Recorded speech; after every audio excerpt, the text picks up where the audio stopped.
the best irrigator of your business, more especially your farm.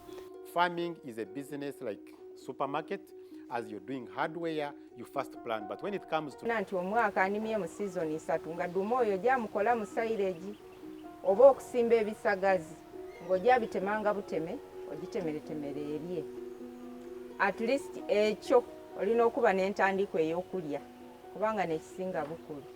Then space weenaasula olina ozimba wakayumba weenaasula amaadi gabe nti tigagikuba. Then olina okuba ne provision ey'ekyokuliiramu n'ekyokunyweramu amaadi.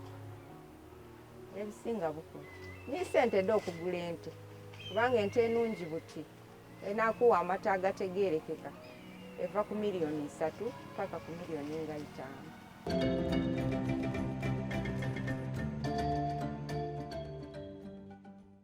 Yes, being farm smart does not only mean we only end in the farm or we only visit the farm, but we also take the initiative of visiting experts to give a bigger highlight on what happens on the farm, on how farmers are supposed to take care of their animals, or how they are supposed to have a successful farm. Here with me, I'm with an expert, Mr. Sawankam Ivan Tamale. Yes, please tell us about yourself. You know, my name's Sawankam Ivan Tamale, a livestock expert.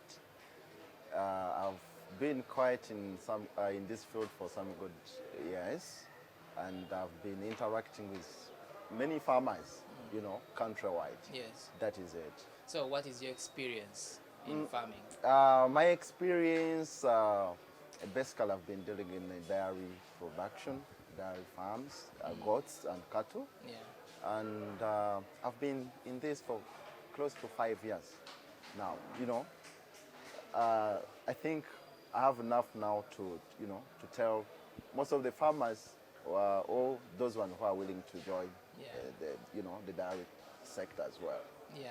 5 years is quite an experience. Yes. So generally, first tell us and highlight what's happening in Uganda's agriculture. Oh yeah, a lot, Mr. Chris, is happening in agriculture sector in Uganda as well. Both the good one and the what and the challenging one. We can't tell them that they are bad ones, but in most cases these are challenges. Everyone is now facing on his or her farm. For instance, now when we go on the challenging side of it, people now mostly farmers have been like challenged with inadequate capital, limited information about the enterprises they are willing to go in, you know, poor breeds and seeds as well, you know, poor loads. You know, these farmers, they have to use these roads to take their productions to, you know, to market centers. A lot. If at all, then there's another thing people are now not after a lot of adding value on what they have produced. For instance, people who are now in dairy production, let me say, you know, they, after producing their milk, there's no further information they have maybe to add on their production on their milk in terms of value addition. Them about yogurt, you know, those are all challenging factors we have.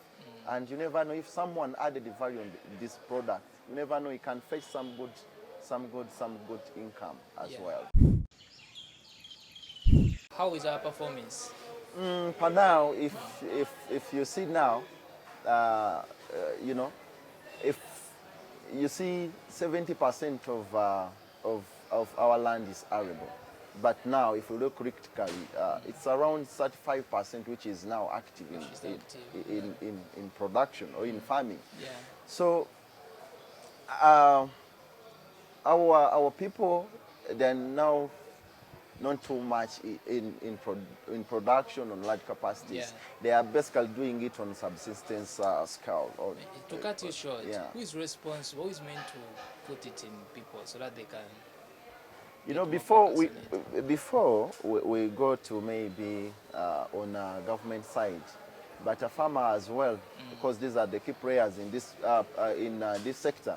Farmers, you know, they are responsible for many things. Yeah. Before we go to the government, there are some things we need to to start with on ground. Yeah. For instance, the government won't come and maybe tell you to choose this kind of breed, you know.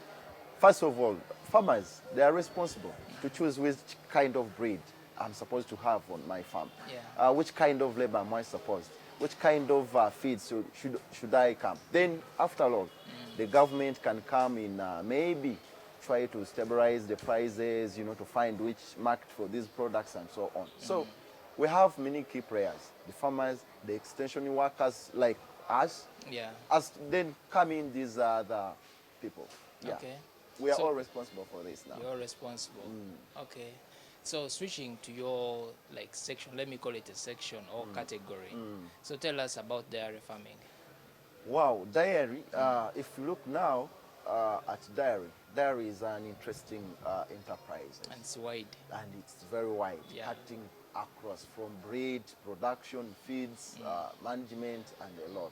So as you look at the production, we are now increasing now. I think if you look critically, we are now producing more than more than 2 billion liters of milk, Of milk. in Uganda. But people now, they have learned how to consume the milk produced now locally. Since many people now, they have acquired skills of doing, adding value on milk, on alimentary methods, let me say yogurt, you know. If you look around, you may find some people, they are now trying to do some yogurt. At least there is some improvement. There is some improvement in this now. Yeah. In dairy farming, Uganda is actually, like they have told you earlier, that we are producing 3.5 billion liters of milk annually. I might say yes, we have scaled up from the data of 1986 they've given us, which was around 670 million liters to 3.5 billion. I think it's a great improvement in terms of the dairy sector, but however, we still lack more capacity in processing and also our people appreciating the type of products we have. For example, the cheeses we are making, not everyone knows so much about cheese. It's not our culture, but people are trying to appreciate it in the different products they eat through the pizzas, the burgers, and the rest of the range of the products we make in Uganda. We are basically an agricultural farm. We rear dairy animals and we add value onto our milk.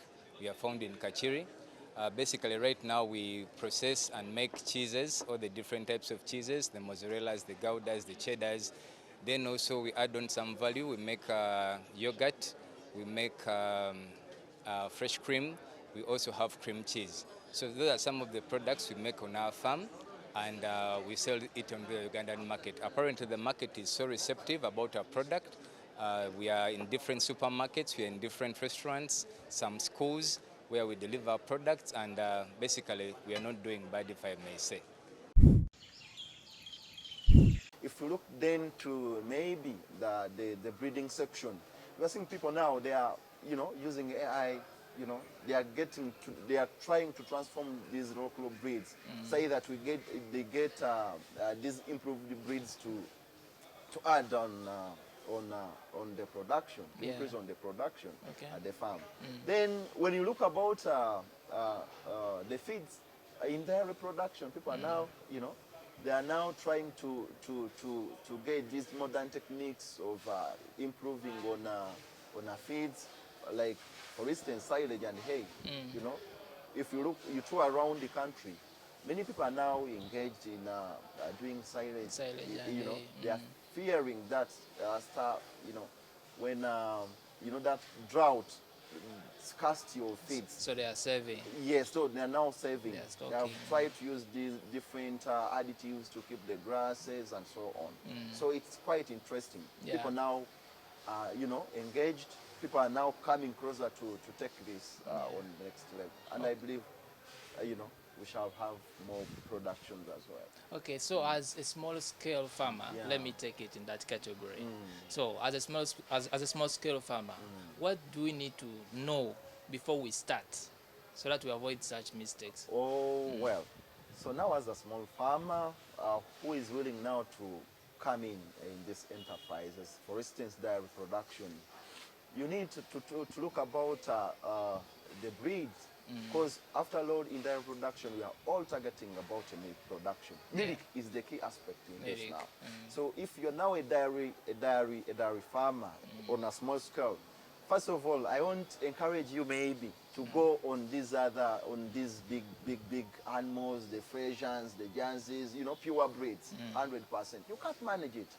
Try to maybe to get you know, an average breed, you know, which can, for instance, I wouldn't encourage a small farmer to go straight to maybe 100% pure breed. Pure breed. You can, you know, start with these maybe local breeds as you go on changing in, you know, mastering the techniques, because this is a journey which involves a lot of activities. You know, breed, that is a very crucial point to start with. Ebika ebirimu omusaayi omuzungu tiddaaka nti tibisumbuwa ino aye ekika kya Frisian nekiri very common aye kiri very delicate at the same time nti liri very prone ku nkoodo, ku musudde ogwo gw'enkoodo aye ate nerisinga kuva mata mangi. Tulina ekika nga ganze ng'era emyufu era erimu ebyeru n'ebimyufu eriganze. Erina amata mangi aye tigagayagana ga Frisian ate yo eri ebiti eri mu some resistance ku bulwaire. Twabaawo ne crosses dajazi yona teva mata mangi amata gaayo gali very concentrated nti mu kutunda wano akatale tikakusumbuwa kubanga Frisian abantu batera complaininga nti amata g'amaadi nibo banga tofuse maadi omuntu akaati amata ago gafukamu amaadi. So ebyo nebika byetusinga kuba nabyo kubanga ente ensoga twadivaako olw'okuba nti tidiva mata aye ng'ate do diri more resistant ku bulwaire.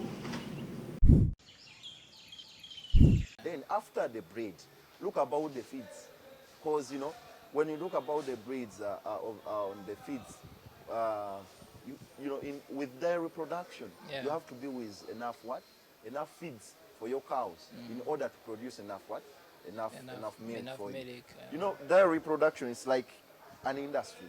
You have to collect the raw materials, transform into different processes to get the final the final product. This is the same with dairy production. You have to be with the feeds. Let me say the napier, the sugar graze. It's an improved variety now people are, you know, using on farm to make silage, you know, and different sources of resources of feeds. You have to be with them at the farm. If you can't manage maybe to have silage, to have big chunks of land to plant, let me say the Cross Guyana, the alfalfa. We have a lot actually. If we get a chance, then we shall go to the farm there and show you all these things. So you have to be with feeds as a small farmer.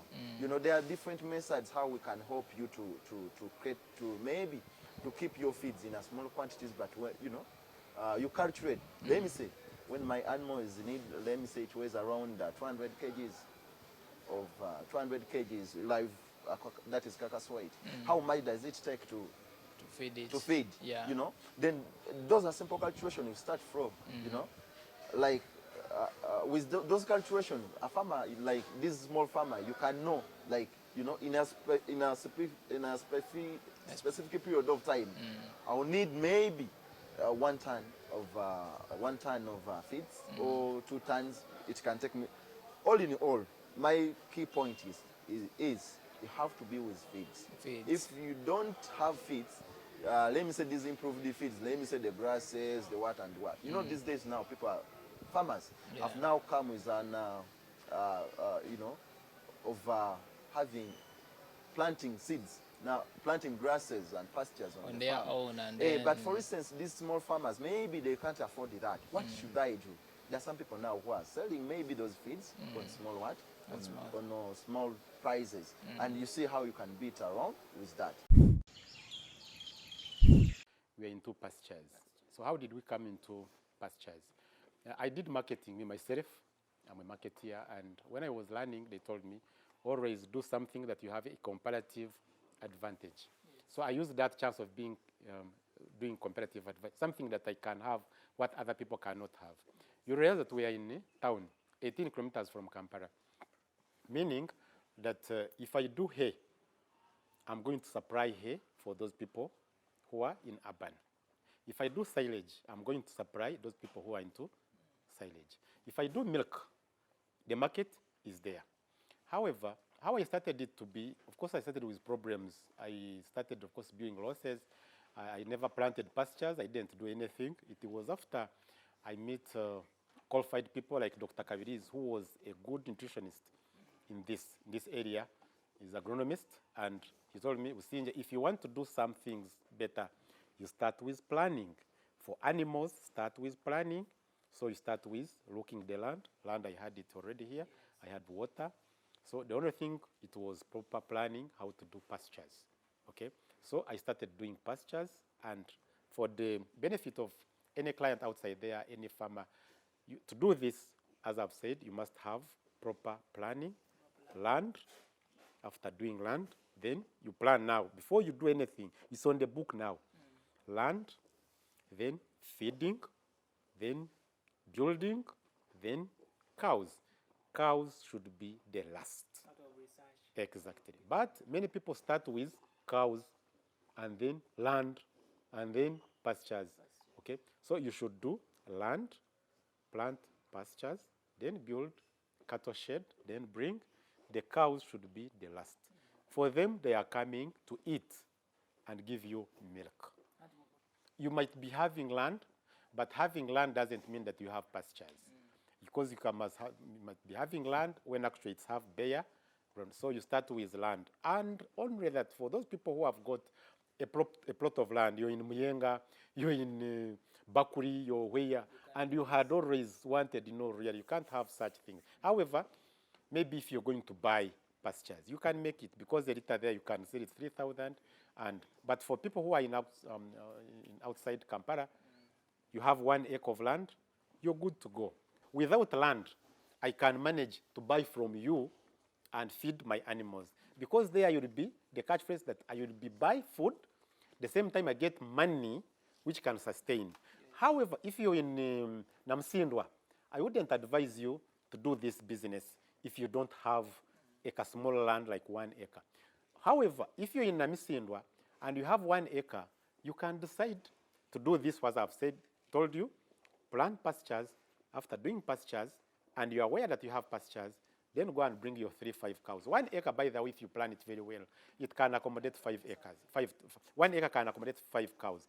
If you plan, if you don't plan, you're going to burn your fingers. With square mile, I've seen square mile, people with square mile of land, the cows are dying. Do you know why? The square, they are, depending on natural grasses, during dry season, the grasses are all nowhere to be seen. Cows start dying one by one. A reason why farmers, we can do this. This is good to go. You've talked about breeds. How do I determine, or how do I choose a specific breed for my farm? Wow. So, now, according to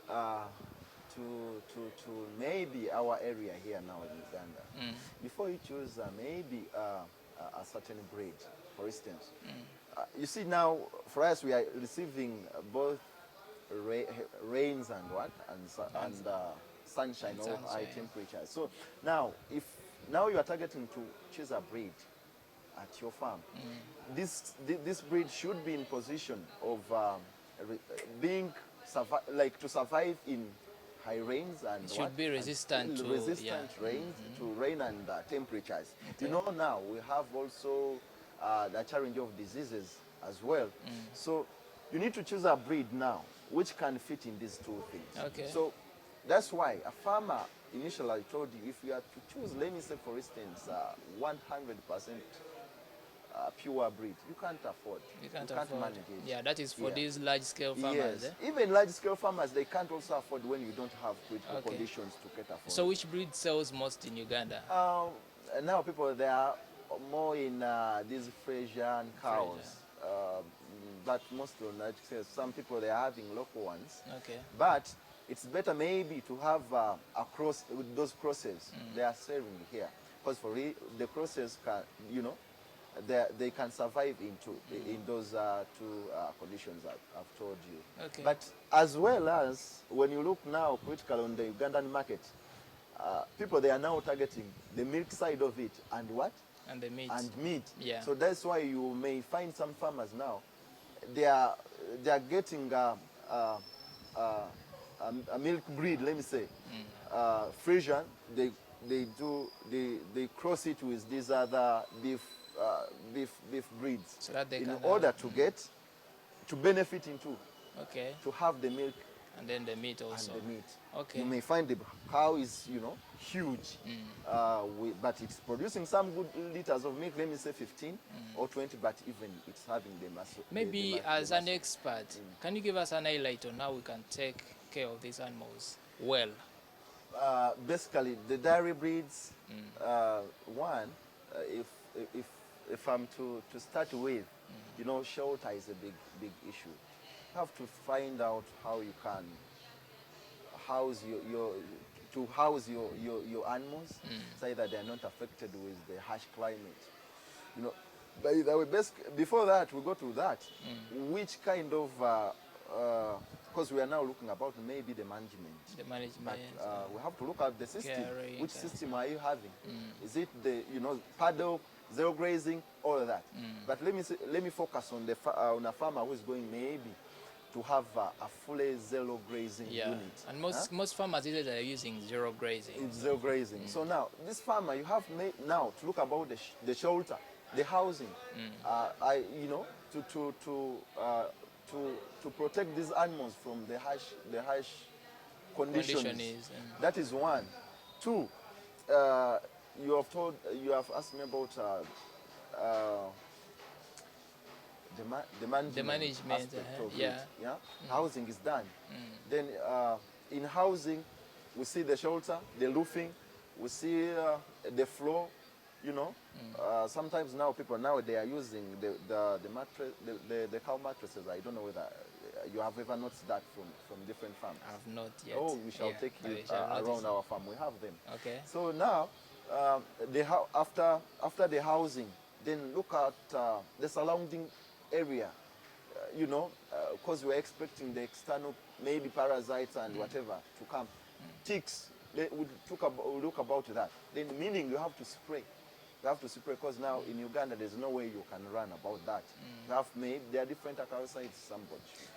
Omuntu ayenda okutandika okwaya mbaamuwa amagezi okutandika n'ente ng'erimu omuwako kuba eyo b'osuubira kuba ey'omuwako at least nga gwa myezi ng'etaano oba osuubira nti in the next 4 months ejja kuba ng'ezaala otandika okukama amata era oba assured nti ente gy'enguze ejja kuzaala unlike okugula akata akato kakukooya okwaya oba okugula ente enkulu nga toyidde bizibu kibyebaire nayo.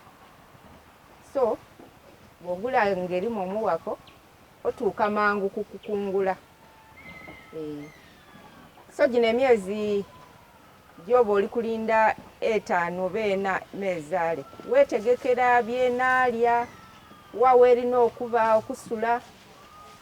Bw'oba ng'oli kujja kujayira ku zero grazing wazimbawo ka shed akatali ka bbeeyi nnene waba ng'oyidde agikuumirawo oba ng'ogiriikizaawo okwewala endwaire naddala enkoodo needisinga kusumbuwa nte kubanga dino ente ediri mu omusaayi omuzungu tidigumira ino nkoodo kale ogwo omusudda gwa East Coast fever guzisumbuwa ino. So bw'ojayira mu kifo ekirala oba okontrolinga enkoodo edyo. Bw'oba ng'ojja kwaya nte endala 1 cow 1 acre esobola okumala okusimbako ebisagazi niyo eno gizimbira ku ka shed kwegyokuba eba egimala. Then okwo wayongerezangako amakaba ag'embooli n'ebisubisubi ebingi laba ng'esobola okubaawo. Maybe lastly, as you are concluding, can you maybe talk about the challenges Yeah, now the challenges we are basically farmers are facing in Uganda, particularly one, the prices, the prices. Sometimes the farmers are complaining they are putting in a lot, but maybe the prices. For instance, when you go maybe in Western region, you may find some farmers they are selling their milk at miserable prices as compared maybe in central, here in the city. Yeah, in central region. That is one. Two, the extension services. You know, some farmers they are lacking this. What should I do? What should I give my cow? What should I, all that. It's a challenge, and it's a call to our government to do that. Maybe to help how to extend these services to these farmers, basically deep in areas there. Then, in addition to that, the breeds. You need to talk about the breeds, because some people they are being maybe someone could be selling a cow. Maybe he's telling you, maybe this one is around maybe 75. Yeah. Like they can deny about the breed, and the farmer is buying a breed, expecting this kind of liters of milk from this breed, but it's getting another thing. A breed is also something yeah. we need to look at. In addition to that, we are also having a challenge of workers at the farm. Some farmers, we have farmers which can't take care of these animals critically because, they are lacking the information. Yeah. Some just come. You get someone, maybe from somewhere, then normally your farm. Then what of diseases? Basically diseases, the foot and mouth diseases, the brucellosis. Yeah. There are many things. Yeah. So how can we go about that? One of the solutions we can have, if a farmer, basically, because this one starts with a farmer, because you are the one with your dream of maybe developing a farm from a simple unit to another unit. One, you have to access information from the experts. What should I do? What should I feed with? What should I do to improve on my farm? Okay. That is one. Meaning, into that, a farmer, you can take yourself to different trainings. They are there. The shows, the Pakasa, there are many shows. Then you get to know all that. In addition to that, maybe the government should also help us to regulate some activities. For instance, milk adulteration, where some foreign materials are added in milk. That one is lower. It lowers the quality of the milk, contributing to different aspects on market. Okay. Yes. Ente kintu kirungi kya kutaamu ssente kubanga ekuwa daily income. Bwebanga ezaire okama amata enkyo n'eigulo wabanga akasente oli kayingiza aka buli lunaku wabanga tobulirirwa buli kaseera oba oligema ku kasente era ng'osobola okabalirira bulungi kuba yoona kyotaamu engeri gy'ogirabirira yoona gyekuwaamu kasitebanga nte ya luli olulungi katugeze olunaku esobola okuwa erita 10 ed'amata nga wane waife erita buti tugitunda siringi 12. Kale wamana nti erita 10 oli assured kumutwala omulala n'2,000 ed'obuli lunaku wamana nti at the end of the month nja kuvaawo n'emitwalo gyange nga 36. Waba nti onwaku era wasavingaku edindi dakola ku nte okudigulira eddagala n'ebyokulya. Ate bw'obanga olina eitaka olisimbira isubi mmere tiyakugula ojja waditemera ebisubi ebigada yalya teri nga mbiidi nti mmere yakugula bugule yo ente erya isubi kale tinzibu yakwaya. For capital, really, because they are big, small, medium. So like me now, I'm a small person. You can't say I'm a medium. I'm not confined to be a medium. I'm small, by the way. I'm not a subsistence, but I'm in a small. So when you have 5, 6 cows, that is a small farmer. But you can even start as one. Only that when you're doing this business, you make sure that the cows are giving high milk production. You must make sure that a cow, for you to do zero grazing, for you to gain some money, you must be getting at least 15 liters per day.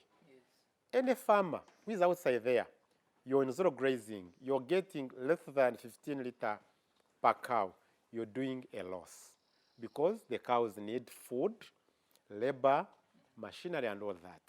However, for that small farmer who is starting, and you can start small, but when actually knowing that in 2 years, 3 years, my target, I must be having cows that are beyond 15 liters. I have a cow here which is giving 30 liters. You need that. Those are 15, 18 liters. But when you see the other Asha, we are going there, you're going to see even the other. That is a 30 liter, and you're good to go. You're doing good business. If you're outside there and you want to do dairy, you want to do goat business, you want to do fattening, the only thing you can do profit, it is to do things step by step. Number one, you need pastures. Okay, you have got to plan pastures. Actually, they normally tell us you plan 3 months ahead. You must be having pastures or fodder or hay or silage that can help you 3 months. Meaning, if a cow is eating 1 ton per month, and you have 5 cows, those are 5 tons of silage per month. So for you to bring in cows, you need 15 tons, okay? Such that in case you get any problem or something, you're covered, okay? You're covered. So bring pastures or buy pastures or plant pastures, number one. Number two, have the shade. Because these cows, for them to be, must be under the shade. Then after the shade, then simple things of workers, then some small machinery and all that. Then you bring in your cows. Then you're going to get money. Short of that, losses. Thank you so much for giving a general highlight on how best we can do dairy farming. Okay, Mr. Chris. Yes. Then, Maybe your last words as we are. well, some of my words are like, this goes upon to the dairy farmers. Out If you there. are willing maybe to start your project of dairy production, first do the consultation, get the knowledge, get the adequate information from the experts, what to do, what to feed, everything, all that. Actually, if at all we get a chance one time, we shall tour around one of our demo farm, how somebody maybe in urban areas or anybody in a different area where you can start, you can be with maybe your 2 to 3 cows and you can manage them very well and attain the maximum production. Wow, thank you so much. You're welcome, Mr. Chris. Yeah, well, you've heard it all from our expert. We have been looking at dairy farming, but you've been getting a general highlight or general overview on how best we can do or how best we can practice dairy farming. My name is Chris Chitakaman, and this has been Farm Smart. See you next time.